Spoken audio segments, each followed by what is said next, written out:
All right, let's jump right into the middle of a seriously high-stakes cookie negotiation between Bob and Carol. In today's Explainer, we're breaking down an absolute masterclass in business English. First, we're going to analyze the specific tactics and idioms they use to jockey for position. And then, we're going to do something really fascinating. We'll use some advanced memory techniques to permanently wire these phrases right into your brain. So, let's get into it. Okay, so Carol kicks things off, and she is being incredibly strategic here.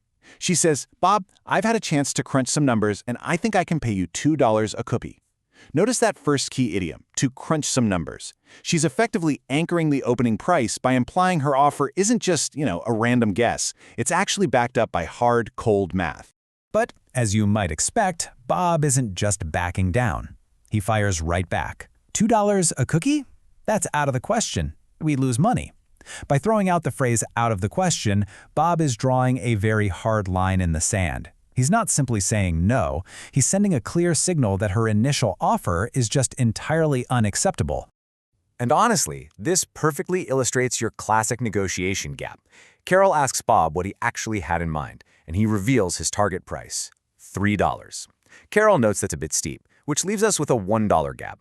So, to bridge this, Carol tries to prompt a concession by offering to sweeten the deal. She tells him she'll bump her offer to $2.50, but only if Bob includes delivery. She's adding value, literally sweetening the deal, just to make the compromise a bit more palatable. Well, after some really tense back and forth, Bob drives a hard bargain. He counters her $2.50 by saying, make it $2.75 and you've got a deal. So they finally compromise at exactly $2.75. But notice what happened there. Bob didn't just accept the sweetened deal, he managed to squeeze out another 25 cents. Now this part is fascinating. Watch how Carol handles this final agreement. She verbally yields the fight by saying, okay, you've twisted my arm, $2.75 it is. Twisted my arm is just a fantastic idiom. It means someone has convinced you to do something you were a bit reluctant to do. But notice how she instantly pivots to taking control of the timeline. She says, let's get the ball rolling and aim for tomorrow. She concedes the price, sure, but she immediately initiates the next steps by getting the ball rolling. So the transaction wraps up with Bob predicting massive sales. He reassures her, saying, you won't regret this. These cookies will sell like hotcakes, meaning they're going to be extremely popular and sell super quickly. But Carol really grounds the conversation, acknowledging the profound risk she is taking here. She replies, I hope so. I've gone out on a limb by ordering so many. To go out on a limb means you're putting yourself in a vulnerable or risky position. It's honestly a perfect encapsulation of the entrepreneurial spirit right at the end of a tough negotiation.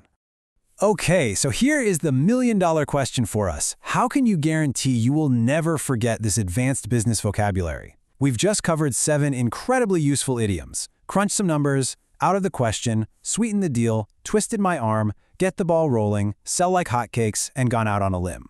Hearing them once is the easy part, right? But how do we actually make them stick forever? Let's pivot a bit and see how we can build a highly visual mental landscape to anchor these phrases into your brain permanently. We're going to use Tony Buzin's principles for a memory palace. This technique is brilliant. It relies on 3 core things: spatial linking, association, and extreme exaggeration. Basically, by placing ridiculously exaggerated images into a familiar spatial sequence, your brain just naturally locks those memories right in. To pull this off, I want you to mentally map out Carol's office with me.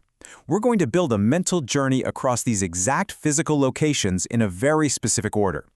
We'll start at the doorway, move over to the desk, check out the office chair, glance at the filing cabinet, check the window, look over to the corner, and finally stare right up at the ceiling. Let's build this unforgettable room together. Okay, you step right up to the doorway of Carol's office. I want you to visualize giant living numbers. Think of a massive 2, a 5, maybe an 8, just sitting right there on the floor. Now, picture a massive, terrifying machine literally chewing and crunching these living numbers into tiny little pieces right at the entrance. It's loud, it's messy, and this extreme image instantly links to our first phrase, crunch some numbers. Moving past that doorway, we walk up to Carol's desk. Imagine grabbing a glowing, buzzing, giant neon question mark sitting right there on the wood. It's blindingly bright. Now, in your mind, snap it entirely in two with a really loud crack and just trash it straight into a wastebasket. Why? Because that old price is absolutely out of the question. You have literally destroyed the question. Right behind the desk, you find her office chair. But actually, scratch that. It's not a normal chair at all. It is made entirely of giant, sticky sugar cubes dripping with thick golden honey. As you watch, Carol sits down and gets completely stuck in the gooey mess. She literally can't get up. This wildly sticky visual perfectly anchors the phrase, "sweeten the deal." Next up is the filing cabinet, and honestly, this is where it gets super weird.